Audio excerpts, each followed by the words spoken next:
real slow. Welcome home, just breathe. Sigue andando el camino por toda su vida. Respira.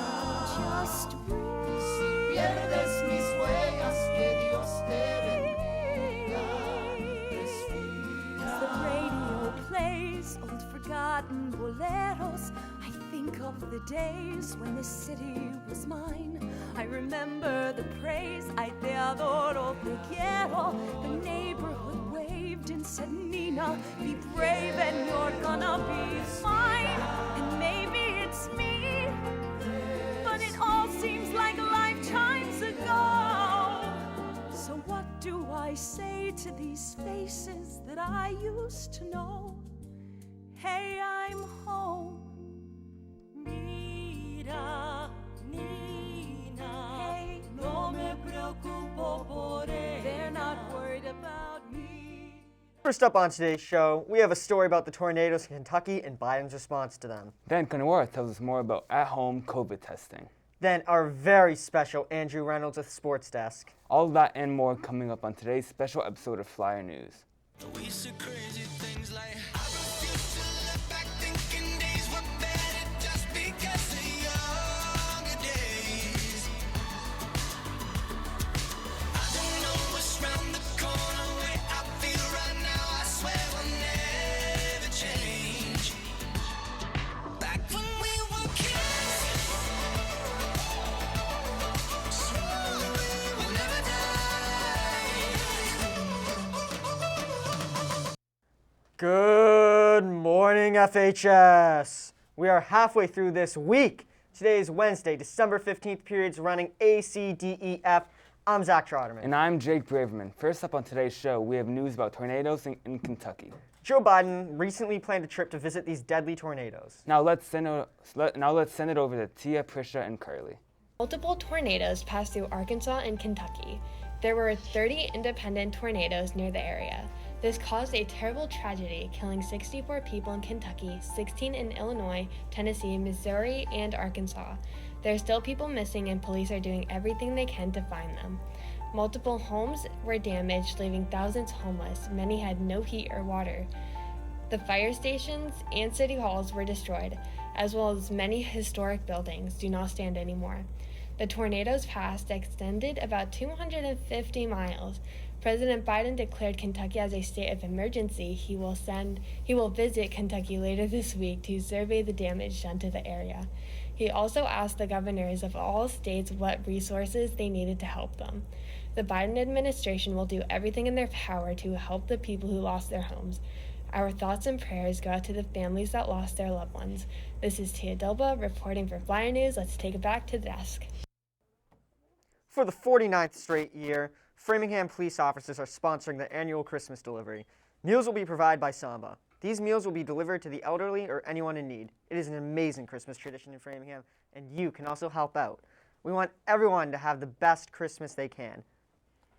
This past week, many NBA players have been struck with cases of COVID-19. The Bulls have had an astonishing amount of 10 players who were put on the COVID-19 health and safety protocols. This was the first time that the numbers of the virus were this high in the NBA this season, and as a result, the next 2 games for the Bulls were canceled. This goes to show that even in the biggest stage, COVID will not go away and will still act at any given opportunity.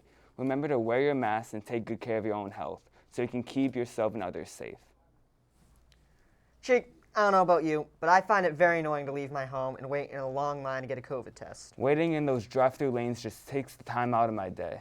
Fortunately, people are trying to push for at-home COVID tests. For more on that, here's Kanwar.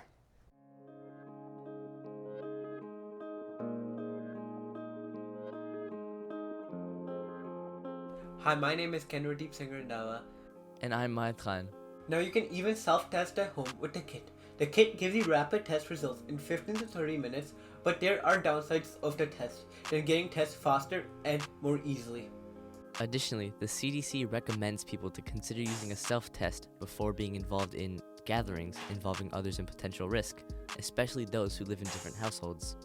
Also, if you do test positive, the CDC recommends to follow the same procedure. If the test results are positive, it means the test has detected the virus, meaning you most likely have the infection, meaning you should stay home and if possible, isolate for about 10 to 14 days. Most importantly, wear a mask if outside contact with others is necessary, and if possible, to avoid indoor gathering to help reduce risk of spreading the disease to others. Additionally, the CDC recommends people to consider using a self-test before being involved in gatherings involving others in potential risk, especially those who live in different households.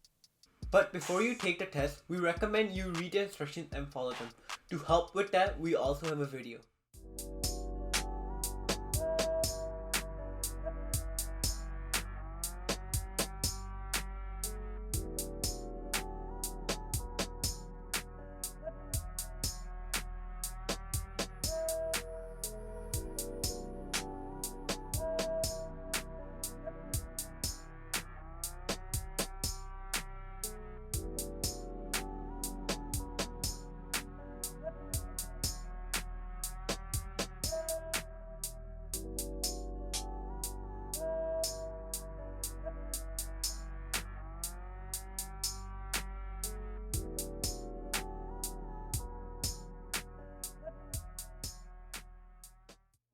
That was a very informative video. Just remember to keep this in mind.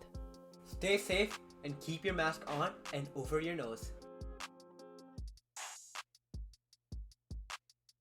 To cap off our Wednesday show, we have a new edition of Sports Desk. As always, he will be talking about our beloved Boston sports teams. Now, in the stew is our man Andrew Reynolds.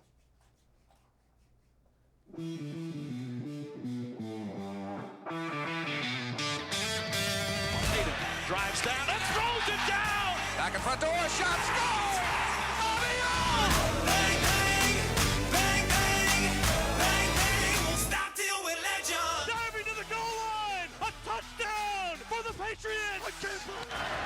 Hard hit into right. Back at the wall. Tie game. Won't stop till we're legends.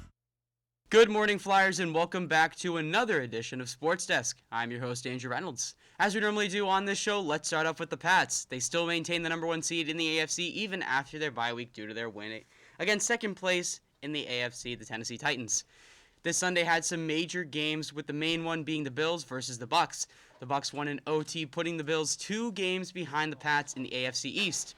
The Pats are in action on Saturday Night Football against the Indianapolis Colts, and yes, you heard me right, Saturday Night Football.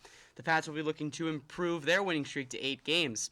Rumors are speculating about a high chance of a Pats-Bucs Super Bowl. I don't know about that one, but we will see in the coming weeks. And in other Boston sports news, Bruins head coach Bruce Cassidy is back after missing 6 games due to COVID.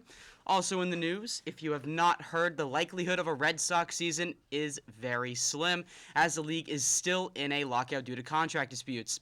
And finally, before we wrap up this week, this edition of Sports Desk, I want to shout out all the winter sports athletes who are waiting for their seasons to start. As someone who cannot wait for winter sports every single season, I want to watch. My favorite sports obviously are hockey, basketball, wrestling, and all of those. And I want to watch them so badly, but due to the surge in COVID cases, as expected in the winter season, less people are gathering outside, so more COVID cases are spiking. And if we want to play, watch, and film, or whatever you do to participate in the winter sport activities, the best way we can do that, or do our part, and as much as I hate the constant repetitiveness of hearing it, wearing a mask properly is what is going to get us back to watching all of our friends and classmates back on the court or the ice or whatever they play on. That's it for me this week. Reporting for Flyer News, this has been Andrew Reynolds, and that's a wrap. Unfortunately, that's all for this episode of Flyer News. You can rewatch this broadcast again at 5 and 7 o'clock on channels 8 Comcast, 15 RCN, or 41 Verizon Fios. Or you can watch this and other podcasts under the FEC TV tab on the school's website or on our YouTube channel. I'm Jake Braverman. And I'm Zach Troderman. But don't just leave yet, because the early bird is right up next, and the early bird gets the worm. Have a wonderful Wednesday.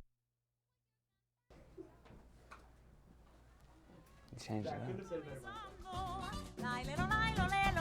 You can sing anything. What? Carla, whatever pops into your head, just so long as you sing. Oh, my mom is Dominican, Cuban, my dad is from Chile and PR, which means I'm Chile, Dominican Rican.